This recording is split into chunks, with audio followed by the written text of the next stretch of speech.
जय श्री राधे कृष्ण। नमस्कार दर्शक बंधु, यही भिडियो आम जुलाई मासटी कर्कट राशि व्यक्ति विशेष मानक केमिति रहिबो ताहा देखिबा।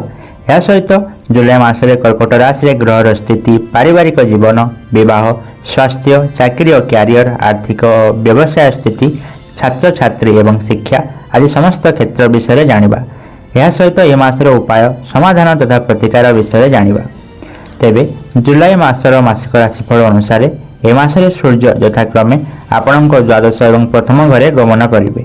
एही दुईटी घर सूर्यंक आगमन को शुभ बोली विवेचना करा जाय नाही, तेणु एही मासरे आपण सूर्यंक ठारू अनुकूल फलाफल आशा करिबा उचित नुहे।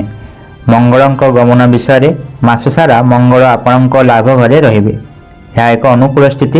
यार अर्थ हेउची आपण मंगल को शासित घर सकारात्मक फलाफल पाइबे। सेपरि जुलाई 7 तारिख पर बुध आपणक द्वादश घरे रहिबो। द्वादश घरे बुधर गमन भल फलाफल आनिबाकू विवेचना करा जाय नाही। निज राशि थिबारु बुध किछि विषय सकारात्मक फलाफल दे पारंती। जुलाई 25 तारिख पर्यंत बुध मध्य यार पछकू गति करथिबारु शुक्र मासर प्रथम 4 दिन पई जुलाई 4 पर्यंत आपणक प्रथम घरे गोचर करिवे। यापर शुक्र आपणक द्वितीय घरे गमन करिवे। साधारणतः एही उभय स्थिति को अनुकूल बोली विवेचना करा जिवो, किंतु जुलाई 4 पर राहु एवं केतुंक प्रभाव एवं मंगलंक प्रभाव जोगु शुक्रंक फलाफल सामान्य भिन्न होई पारे। तथापि आमे शुक्रंक ठारू अनुकूल फलाफल आशा करिबा। शनि आपणक भाग्य घरे गोचर करिवे। एही मासरे शनि बुधंक नक्षत्र रहिबे एवं जुलाई 27 पर शनि पछकू फेरिबे। तेणु शनिंक ठारू अत्यधिक अनुग्रह आशा करंतु नाही। अष्टम घरे एवं निज नक्षत्र थिबारु राहु अनुकूल हेबार संभावना कम। केतुंक गोचर मध्य अधिकांश क्षेत्र में दुर्बल फलाफल दे पारंती। किछि क्षेत्र में फलाफल राहुंक अपेक्षा भल होई पारे। तेणु एही मास आपणक पई निश्चित किंबा हाराहारी तुलना रे टिके भल फलाफल आनि पारे। चलंतु जानिबा पारिवारिक जीवन कर्कट राशि व्यक्ति विशेष मानक पई जुलाई मासरे केमिति रहिबो। तेबे एही मासरे द्वितीय घर शासक सूर्यंक स्थिति बहुत अनुकूल नुहे। मास आरंभ 16 तारिख पर्यंत सूर्य द्वादश घरे अछंती एवं द्वितीय घरे राहु केतु एवं मंगलंक प्रभाव अच्छी, जहाँ पारिवारिक संपर्क दुर्बल करिपारे। तेणु एही परिस्थिति रे मासर प्रथमार्धरे पारिवारिक संपर्क को बहुत सतर्कतार सहित पोषण करने पड़िबो। 16 जुलाई पर सूर्य प्रथम घरे गोचर करिवे। सूर्य तांको बंधुत्वपूर्ण राशि रे रहिबे। या सत्वे पारिवारिक क्षेत्र में किछि असुविधा देखा जाय पारे। अन्य शब्द रे पारिवारिक मामला पई जुलाई मास बहुत अनुकूल नुहे। तेणु आपण पारिवारिक मामला गुड़ी को अत्यंत सतर्कतार सहित परिचालन करने को पड़िबो। घर विषय चतुर्थ घर अधिपति शुक्र स्थिति तांको स्थान अनुकूल रहिबे। तथापि जुलाई 4 पर शुक्रंक उपरे राहु केतु एवं मंगलंक प्रभाव जोगु किछि असंगित परिलक्षित हो पारे। या सत्वे आमे घरोई क्षेत्र में अनेकांश अनुकूल फलाफल आशा करि परिबा, कारण चतुर्थ घर उपरे कौन असंगति ग्रहर सीधासलख प्रभाव बहुत दिन पर्यंत दृश्यमान हुए नहीं। तथापि किछि लोक राहुंक नवम दिग को विश्वास करती, जहाँ सूचाई दिए जे छोट असंगीत लगी रहिबो, किंतु सामग्रिक भाव में घरोई जीवन में कौन बड़ समस्या हेबा उचित नुहे। जदि छोट समस्या उपजे आपण से गुड़ी को सहजरे समाधान करिपारिबे। तेबे चलंतु जानिबा स्वास्थ्य जीवन जुलाई मासरे कर्कट राशि व्यक्ति विशेष मानक पई केमिति रहिबो। एही मासरे आपणकु कौनसी बड़ स्वास्थ्य समस्यार सम्मुखीन हेबा उचित नुहे। जदि आपणक स्वास्थ्य पूर्वर अनुकूल अछि तेबे एही मासरे मध्य एहा सेपरि रहिबो। जदि आपणकर पूर्वर कौनसी स्वास्थ्य समस्या रहिछि तेबे आपणक स्वास्थ्य रे तुलनात्मक उन्नतिर संभावना अछि। जदि षष्ठ घर कर्तांक प्रथम घरे गति अर्थात प्रथम घरे बृहस्पति गमन यार प्रभुत्व आधार रे भल नुहे। बृहस्पति को एक स्वाभाविक भाव में शुभ ग्रह भाव में विवेचना करा जाए। आपण कुंडलिनी रे बृहस्पति भाग्य घरे मध्य शासन करती एवं आपण प्रथम घरे उच्च हेबे। तेणु बृहस्पति ठारू कौन नकारात्मक प्रभाव पड़े संभावना नहीं। तथापि आपण को एक उपयुक्त खाद्य ग्रहण करने को पड़िबो, कारण प्रथम घरे बृहस्पति गमन केतेक समय आपण खाद्य अभ्यास को बाधा दे पारे। स्वाद पछरे पड़ी जड़े व्यक्ति निजर शारीरिक स्वभाव को भूली जाए और निज स्वभाव विरुद्ध रे थिबा खाद्य ग्रहण करे, जहाँ द्वारा निजको सुस्थ करिथाय। तेणु जदि ଆପଣ ନିଜ ସ୍ୱଭାବ ଅନୁଯାୟୀ ଖାଦ୍ୟ ଗ୍ରହଣ କରନ୍ତି ତେବେ ଏହି ମାସରେ ଆପଣଙ୍କୁ କୌଣସି ସ୍ୱାସ୍ଥ୍ୟ ସମସ୍ୟା ସମ୍ମୁଖୀନ ହେବାକୁ ପଡ଼ିବ ନାହିଁ। ଏପରି ସୂଚନା ଷଷ୍ଠ ଘର ଉପରେ ମଧ୍ୟ ଆଧାର କରି ମିଳୁଛି। ତଥାପି ସ୍ୱାସ୍ଥ୍ୟ ଜୀବନ ପାଇଁ ଦାୟୀ ଗ୍ରହ ସୂର୍ଯ୍ୟ ସ୍ଥିତି ଏହି ମାସରେ ଅନୁକୂଳ ନୁହେଁ, ତେଣୁ ସୂର୍ଯ୍ୟଙ୍କ ଠାରୁ ଅନୁକୂଳ ଫଳାଫଳ ପାଇବାର ସମ୍ଭାବନା କମ୍। ସାମଗ୍ରିକ ଭାବରେ ସ୍ୱାସ୍ଥ୍ୟ ପ୍ରତି ସଚେତନ ରହିଲେ ହିଁ ସ୍ୱାସ୍ଥ୍ୟରେ ଉନ୍ନତି ଆସିପାରିବ। ତେବେ ଚାଲନ୍ତୁ ଜାଣିବା କର୍ମକ୍ଷେତ୍ର ଏବଂ ବ୍ୟବସାୟ ଜୁଲାଇ ମାସରେ କର୍କଟ ରାଶିର ବ୍ୟକ୍ତି ବିଶେଷମାନଙ୍କ ପାଇଁ କେମିତି ରହିବ। ଏହି ମାସରେ ଆପଣଙ୍କ କର୍ମକ୍ଷେତ୍ରର ଶାସକ ଗ୍ରହ ମଙ୍ଗଳଙ୍କ ସ୍ଥିତି ବହୁତ ଅନୁକୂଳ ଦେଖାଯାଉଛି। ତେଣୁ ଏହି ମାସ ଆପଣଙ୍କ କାର୍ଯ୍ୟକ୍ଷେତ୍ରରେ ବହୁତ ଭଲ ଫଳାଫଳ ଆଣିପାରେ। ଅତି କମ୍ରେ ଆପଣଙ୍କ କଠିନ ପରିଶ୍ରମ ସମ୍ପୂର୍ଣ୍ଣ ଫଳପ୍ରଦ ହୋଇଥିବା ପରି ମନେ ହେଉଛି। ତଥାପି ମଙ୍ଗଳ ଉପରେ ଶନିଙ୍କ ଦୃଷ୍ଟିକୋଣର ପ୍ରଭାବ ହେତୁ ଆପଣଙ୍କୁ ତରବରରେ ନିଷ୍ପତ୍ତି ନେବାରୁ ଦୂରେଇ ରହିବାକୁ ପରାମର୍ଶ ଦିଆଯାଉଛି। କିଛି କ୍ଷେତ୍ରରେ ବାଧା ଉପୁଜିପାରେ। ଦଶମ ଘରର କର୍ତ୍ତାଙ୍କ ଅନୁକୂଳ ସ୍ଥିତି ସାଧାରଣତଃ ଆପଣଙ୍କୁ ଅଧିକାଂଶ କ୍ଷେତ୍ରରେ ସଫଳତା ଆଣିପାରେ। ବ୍ୟବସାୟିକ ମାମଲାରେ ସପ୍ତମ ଘରର କର୍ତ୍ତା ଶନିଙ୍କ ସ୍ଥିତି ଏବଂ ବ୍ୟବସାୟର ସୂଚକ ବୁଧଙ୍କ ସ୍ଥିତି ହାରାହାରି ଫଳାଫଳ ଦେଇପାରେ, କିନ୍ତୁ ଦଶମ ଘରର କର୍ତ୍ତାଙ୍କ ଅନୁକୂଳ ସ୍ଥିତି ବହୁତ ଭଲ ଫଳାଫଳ ସୂଚାଇଥାଏ। ଏହି ସମସ୍ତ ପରିସ୍ଥିତିକୁ ବିଚାରକୁ ନେଲେ ଫଳାଫଳ ହାରାହାରି ଅପେକ୍ଷା ଭଲ ହୋଇପାରେ।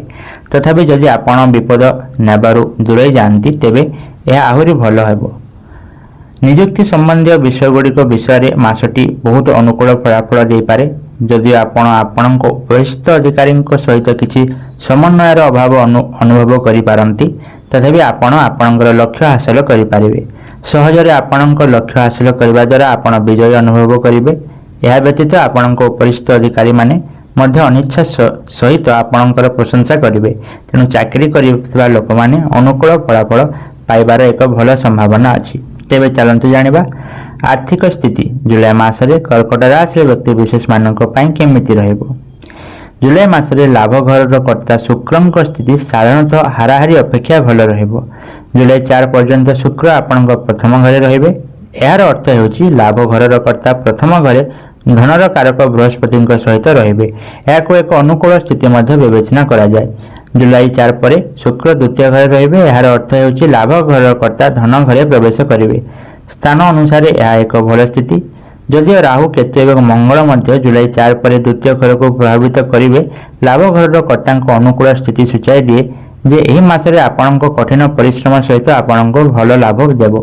କର୍ମ ଘରର କର୍ତ୍ତା ଲାଭ ଘରେ ରହିବା ମଧ୍ୟ ଭଲ ଲାଭ ସୂଚାଇ ଦିଏ, ତେଣୁ ଆପଣ ଏହି ମାସରେ ଭଲ ଲାଭ ଦେଖିପାରନ୍ତି। ସଞ୍ଚୟ ଏବଂ ଧନ ଘର ବିଷୟରେ କହିବାକୁ ଗଲେ ଧନ ଘରର କର୍ତ୍ତା ସୂର୍ଯ୍ୟ ଏହି ମାସରେ ବହୁତ ଭଲ ସ୍ଥିତି ନାହାନ୍ତି। ଧନ ଘର ମଧ୍ୟ ରାହୁ, କେତୁ ଏବଂ ମଙ୍ଗଳ ଦ୍ୱାରା ପ୍ରଭାବିତ, ତେଣୁ ସଞ୍ଚୟ କରିବା ଟିକେ କଷ୍ଟକର ହୋଇପାରେ।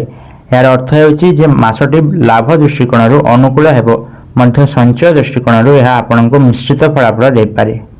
ତେବେ ଚାଲନ୍ତୁ ଜାଣିବା ପ୍ରେମ ଏବଂ ବୈବାହିକ ଜୀବନ ଏହି ଜୁଲାଇ ମାସରେ କର୍କଟ ରାଶିର ବ୍ୟକ୍ତି ବିଶେଷମାନଙ୍କ ପାଇଁ କେମିତି ରହିବ। ଏହି ମାସରେ ଆପଣଙ୍କ ପଞ୍ଚମ ଘରର ଶାସକ ମଙ୍ଗଳଙ୍କ ସ୍ଥିତି ସାଧାରଣତଃ ଅନୁକୂଳ ଦେଖାଯାଉଛି। ଏହାର ଅର୍ଥ ହେଉଛି ପଞ୍ଚମ ଘର ଶାସକ ମଙ୍ଗଳ ଶୁକ୍ରଙ୍କ ରାଶିରେ ଲାଭ ଘରେ ଅଛି। ଏହାକୁ ସାଧାରଣତଃ ପ୍ରେମ ସମ୍ପର୍କ ପାଇଁ ଅନୁକୂଳ ବୋଲି ବିବେଚନା କରାଯାଏ, କିନ୍ତୁ ମଙ୍ଗଳଙ୍କ ଦୃଷ୍ଟିକୁ ଦୁର୍ବଳ ବୋଲି ବିବେଚନା କରାଯାଏ। ଯଦିଓ ମଙ୍ଗଳ ନିଜର ରାଶିକୁ ଦୃଷ୍ଟିରେ ରଖେ, ଏହାର ଦୃଷ୍ଟିକୋଣରୁ ବେଳେବେଳେ ଛୋଟମୋଟ ବିବାଦ ଉପୁଜିପାରେ। ତଥାପି ଜ୍ଞାନୀ ଲୋକମାନେ ଏହି ଯୁକ୍ତିଗୁଡ଼ିକୁ ଉଷ୍ମ ଯୁକ୍ତି ପରିଣତ କରିବାର କ୍ଷମତା ରଖିବେ। ଏହାର ଅର୍ଥ ହେଉଛି ଯୁଦ୍ଧ କରିବାର ପରିବର୍ତ୍ତେ ଜ୍ଞାନୀ ଲୋକମାନେ ମଙ୍ଗଳଙ୍କ ଶକ୍ତିକୁ ବୁଦ୍ଧିମାନ ଭାବରେ ବ୍ୟବହାର କରିପାରିବେ ଏବଂ ଏକ ଭଲ ପ୍ରେମ ଜୀବନ ବଜାୟ ରଖିପାରିବେ। ବୃହସ୍ପତି ପଞ୍ଚମ ମଧ୍ୟ ଏହି କ୍ଷେତ୍ରରେ ସାହାଯ୍ୟ କରିବ।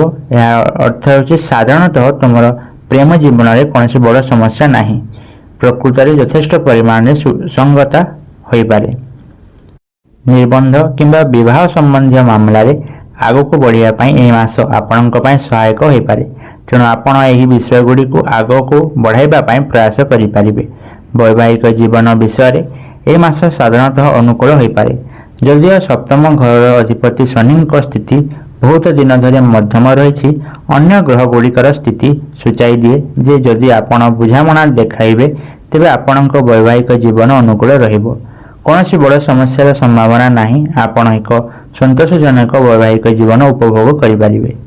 ତେବେ ଚାଲନ୍ତୁ ଜାଣିବା ଛାତ୍ରଛାତ୍ରୀ ଏବଂ ଶିକ୍ଷା କ୍ଷେତ୍ର ଜୁଲାଇ ମାସରେ କେମିତି ରହିବ। ତେବେ କର୍କଟ ରାଶିର ଛାତ୍ରମାନଙ୍କ ପାଇଁ ଜୁଲାଇ ମାସରେ ଏକାଗ୍ରତା, କଠିନ ପରିଶ୍ରମ ଏବଂ ସକାରାତ୍ମକ ଫଳାଫଳ ସୂଚାଇଥାଏ। ଏହି ମାସରେ ଆପଣଙ୍କ କଳ୍ପନାତ୍ମକ ଶକ୍ତି ଏବଂ ସ୍ମୃତି ଶକ୍ତିଶାଳୀ ହେବ। ଯଦି ଆପଣ ବୋର୍ଡ ପରୀକ୍ଷା କିମ୍ବା ପ୍ରତିଯୋଗିତାମୂଳକ ପରୀକ୍ଷା ବା ବୃତ୍ତିଗତ ପାଠ୍ୟକ୍ରମ ପାଇଁ ପ୍ରସ୍ତୁତ ହେଉଛନ୍ତି, ତେବେ ନିୟମିତ ଅଧ୍ୟୟନ ଏବଂ ଧୈର୍ଯ୍ୟ ସଫଳତାର ଏକ ଭଲ ସୁଯୋଗ ପ୍ରଦାନ କରିବ।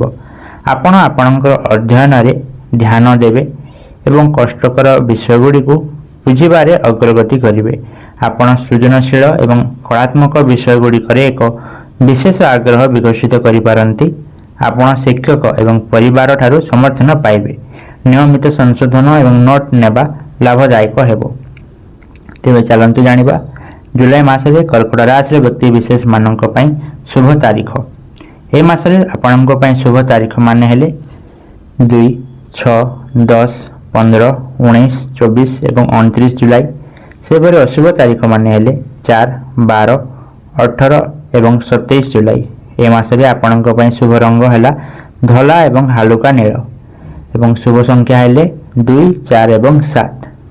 ଚାଲନ୍ତୁ ଜାଣିବା ଏହି ମାସରେ ଆପଣ କ'ଣ ପ୍ରତିକାର କଲେ ଆପଣଙ୍କର ସମସ୍ତ ସମସ୍ୟାର ସମାଧାନ ହୋଇପାରିବ।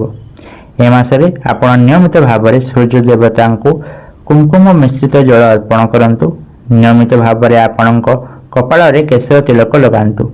ଝିଅମାନଙ୍କୁ ଶୁଦ୍ଧ ଘିଅରେ ତିଆରି ପୁରୀ ଖାଇବାକୁ ଦିଅନ୍ତୁ। ତେବେ ଏହି ପ୍ରତିକାର କଲେ ଆପଣଙ୍କ ପାଇଁ ଜୁଲାଇ ମାସଟି ଅତ୍ୟନ୍ତ ଶୁଭ ରହିବ। ତେବେ ଦର୍ଶକ ବନ୍ଧୁ, ଏହା ଥିଲା ଜୁଲାଇ ମାସରେ କର୍କଟ ରାଶିର ମାସିକ ରାଶିଫଳ। ଯଦି ଆପଣଙ୍କୁ ଆମର ଭିଡ଼ିଓ ପସନ୍ଦ ଆସିଛି, ତେବେ ଏହାକୁ ଆପଣଙ୍କ ବନ୍ଧୁମାନଙ୍କ ସହିତ ସେୟାର କରନ୍ତୁ ଏବଂ ଏମିତି ରାଶିଫଳର ଭିଡ଼ିଓ ସର୍ବପ୍ରଥମେ ଜାଣିବା ପାଇଁ ଆମ ଚ୍ୟାନେଲକୁ ସବସ୍କ୍ରାଇବ୍ କରନ୍ତୁ। ଧନ୍ୟବାଦ।